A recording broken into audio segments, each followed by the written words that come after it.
last but not least, and this lady was very gracious because I sent out the list and she said, I'm happy to be last. And I thought everyone was going to say, please, Bruno, don't put me last. Ailsa Piper came to our 40th Rotunda, and I don't think she'd ever heard of us before then. She's an Australian writer, director and performer. She's worked as an actress in theatre and television from the early 1980s until 2000.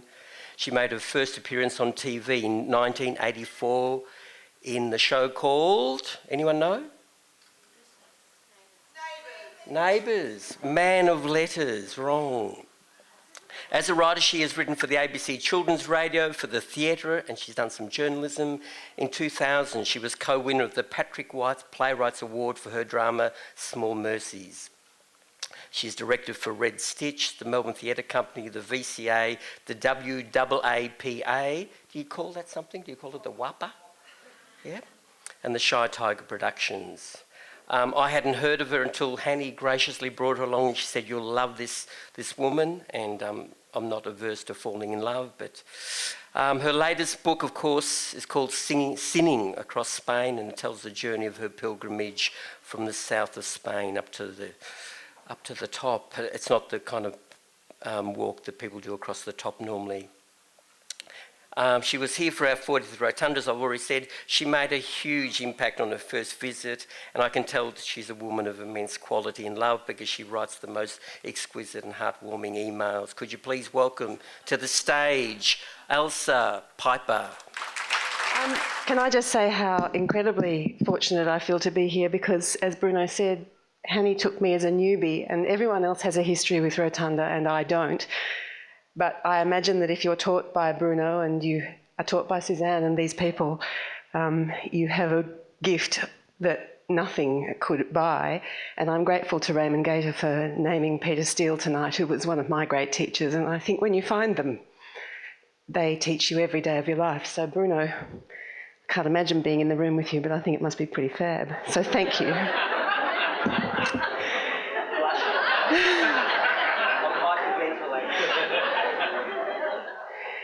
So I am the new chum.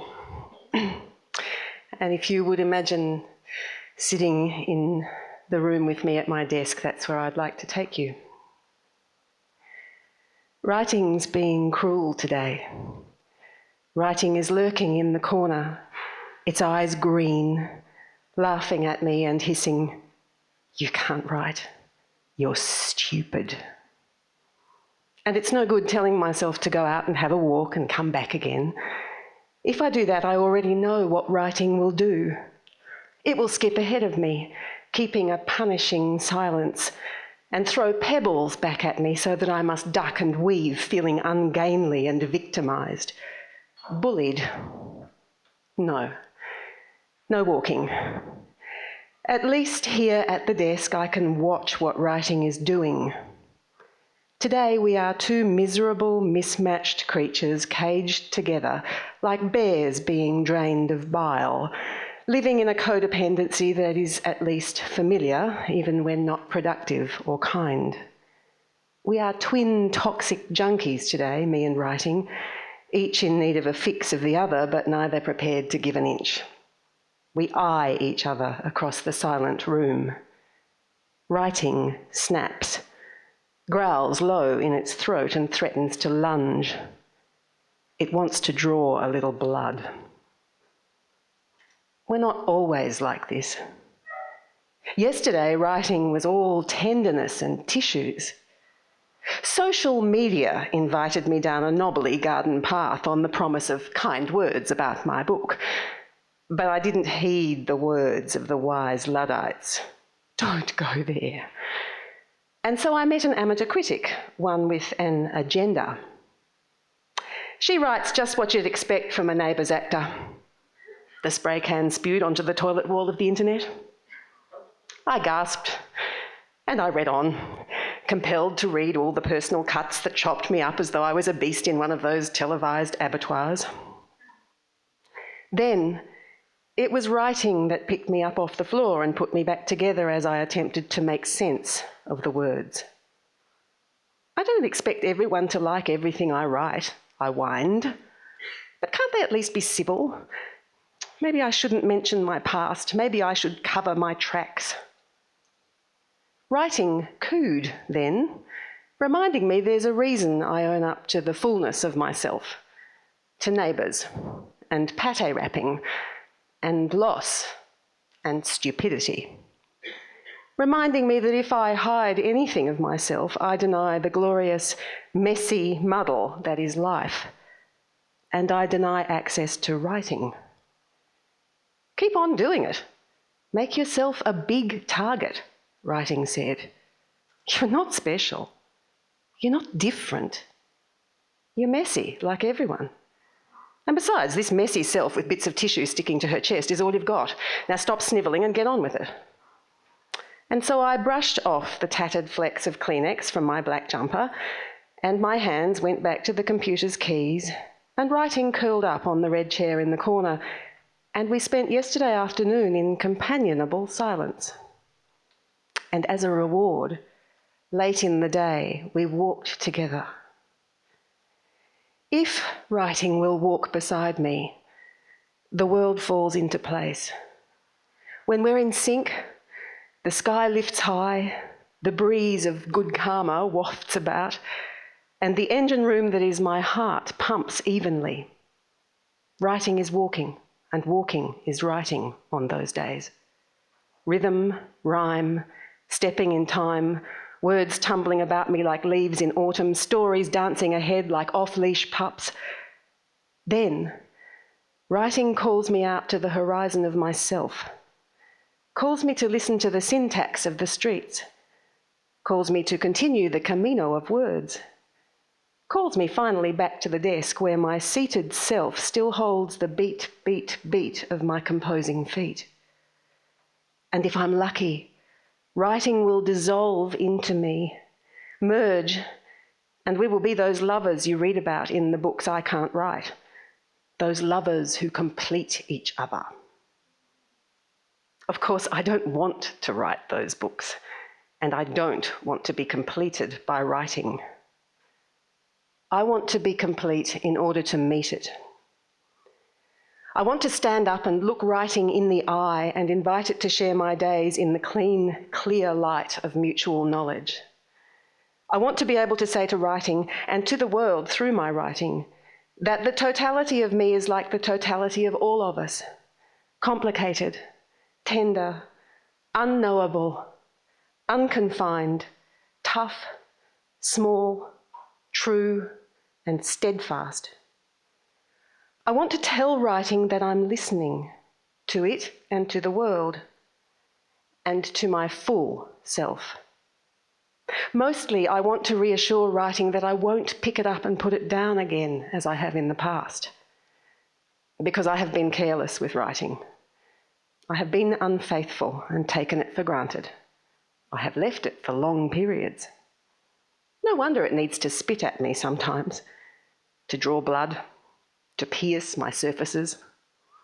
It's reminding me of how it felt when I abandoned it, wandering off to have liaisons with stages and TV sets and in rehearsal rooms, liaisons that brought pleasure and that I can now feed to writing, but liaisons that left it, back then, hungry and mangy with neglect. Now it nips at my heels because it has not learned to trust that I will stay. It has seen me fall in love with actors and directors and other people's stories, and it's reminding me that it's I, not it, not writing, I, who am fickle. Writing has been there from the start. When writing coos and is kind, it is the same cooing I heard when, as an infant, I would listen to my mother read me to sleep, or later when I would scrawl my childish stories to the stars in Western Australia. When it hisses, I recognise the sound as the same one it made as I wandered off to play with less demanding companions, less rigorous friends, and left my notebooks languishing. When writing spits at me and won't play, it's waking me to the fact that either willingly or not, it has been the constant, and I have been the one who has strayed. And so now I come back for more. Not because I need battering or to feel pain, but because I understand that I have responsibilities here. Love turns up every day, regardless. Love shows up. Love earns love. So I keep showing up, proving that I am true, that writing really is love and not an infatuation or a fantasy. Because finally, having wandered in other creative countries and with other playmates, I realise that it is writing that has sustained me. Writing has made sense of me to me. My writing, but the writing of others. Suburban stories and bush ballads, in foreign tongues and in varied forms, plays and poems and essays and yarns. Writing has shaped the world and my days.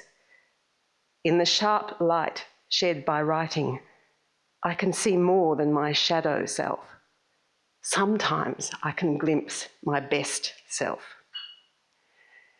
And so I sit here with writing snarling in the corner, determined to win back its full trust and to love it with all the clear-eyed, thin-skinned, tough-tempered, open-hearted, full-blown, mature love that I can bring to it. Because a love affair is more than the first flush, the proffered roses, the tentative smiles. A continuing, enduring love affair is about earning the right to stay by being constant and unflinching and true. So while writing growls, I'll be right here, waiting for the moment when it looks into my eyes and tells me, in a voice that is neither caressing or punishing, that I am worthy of it. Thanks. Well, I feel incredibly privileged to be here tonight because it's only my second time at the Rotunda. Everyone else on the bill's done plenty of them because they're much more experienced at it. But the feeling I take is of incredible optimism and rigour that Bruno, with all his generosity and spirit, still manages to instill the feeling that writing's work. And that's a great thing to give people. And, a great teacher is all that anyone needs in their life. And everyone seems to have that here. So I just feel lucky to have been part of an amazing night in the company of giants.